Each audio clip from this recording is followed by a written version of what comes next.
Hi guys, मैं हूं कृतिका आदित्य। सबसे पहले आप सभी को दीपावली की ढेर सारी शुभकामनाएं। अब बात करते हैं कि इमली के साथ भाई साहब क्या कुछ होने वाला है, क्योंकि मालिनी गायब हो चुकी है। अब मालिनी के साथ साथ सत्यकाम भी गायब हुआ है, लेकिन ये समझ नहीं आ रहा कि मालिनी को सत्यकाम ने गायब किया है या सत्यकाम को मालिनी ने गायब किया है। क्या कुछ हो रहा है, अब ये चीज समझ में आए या ना आए, एक चीज 100% श्योर है कि मालिनी अब बड़ा गेम खेलने वाली है और इस दिवाली मालिनी का गेम खत्म हो जाएगा। यानी कि मालिनी अपना मिसकैरेज करवाने वाली है। भाई सब पूरी तरीके से धमाकेदार न्यूज है, क्योंकि मालिनी का एंड हो चुका है और इस ड्रामे का भी अब एंड होने वाला है। लेकिन ये सारी चीजें इमली के माथे पर फूटेगी, किस तरीके से फूटेगी, क्या कुछ होगा, आदित्य क्या कहेगा और इमली किस तरीके से अपने आप को सही साबित करेगी, सारी चीजों की जानकारी मैं आपको दूंगी आज की इस वीडियो में। अगर आपने अभी तक चैनल को सब्सक्राइब नहीं किया, फटाफट से जाइए चैनल को सब्सक्राइब कर दीजिए। फिलहाल के लिए बिना किसी देरी के शुरू करते हैं आज की वीडियो।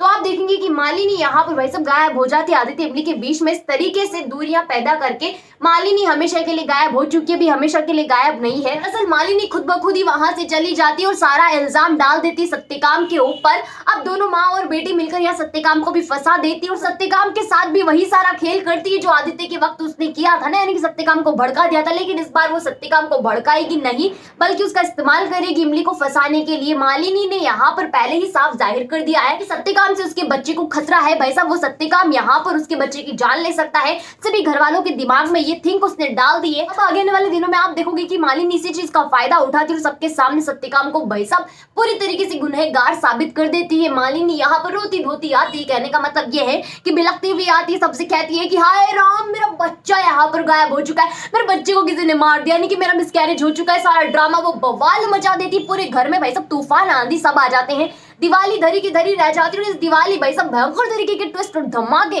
इतने भयंकर तरीके से फटाके फूटते त्रिपाठी निवास में कि सब लोग चौंक जाते हैं कि बात क्या हुई। सारी चीजें इतनी अच्छे से हमने दिवाली की तैयारियां की थी, सारी तैयारियां धरी की धरी रह जाती है। मालिनी के ड्रामे की वजह से सब कुछ उल्टा पुल्टा हो जाता है, यानी कि सारा ड्रामा तो यहाँ पर हो चुका है। उसके बाद आप देखोगे कि मालिनी यहाँ पर इल्जाम लगाती है कि सत्यकाम ने उसके बच्चे को मारा है, यानी कि उसके बच्चे को जो नुकसान पहुंचा है वो सत्यकाम की वजह से पहुंचा है। और इमली इस चीज को जानती है कि सत्यकाम ने कुछ नहीं किया, बल्कि मालिनी तो पहले से ही ऐसी ही कुछ भी कर सकते हैं, आदित्य को पाने के लिए बच्चे को मरवा सकती है। सबसे बड़ी बात तो ये होती है कि बच्चा होगा तो मरेगा ना, अब जो है ही नहीं वो क्या ही मरेगा, तो वो सारी चीजें यहाँ पर होगी। अब इमली यहाँ सत्यकाम की मदद लेती है, यानी कि सत्यकाम की तरफ होती है, सत्यकाम को पूरी तरीके से प्रोटेक्ट करती है। तो आदित्य भाई से मानने का क्या, बिल्कुल नहीं मानता। वो तो उस पर तो भूत सवार हो चुका है कि मेरा बच्चा है, मेरा बच्चा है, मेरे बच्चे को इतने अच्छे से पाल पोस के बड़ा करूंगा, भाई साहब डॉक्टर बनाऊंगा, ऐसा नहीं, मतलब मेरे बच्चे को यहाँ पर बहुत अच्छी सी परवरिश दूंगा। और वो बच्चे को लेकर थोड़ा सा अटैच भी हो जाता है। तो जैसे ये सारी खबर उसके सामने आती है तो वो चिल्ला उठता है सत्यकाम के ऊपर, और पहले से सत्यकाम पे तो खुन्नस खा रहा है। अब जाकर तो जब उसे ये पता चलेगा कि ये सारी चीजें हो चुकी है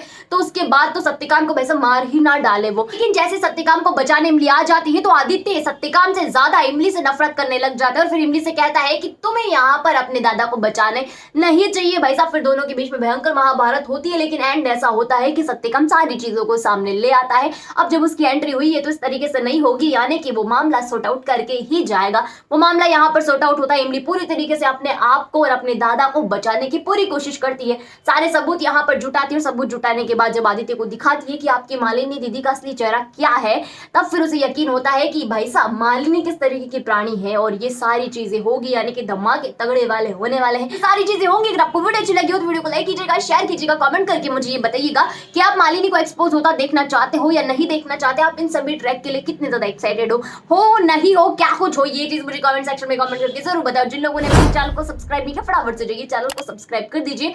वहीं पास में नोटिफिकेशन के बेल आइकन का बटन है, उसे भी प्रेस कर दीजिएगा ताकि जब भी हमारी वीडियो सबसे पहले आप तक पहुंचे बिना किसी रुकावट के।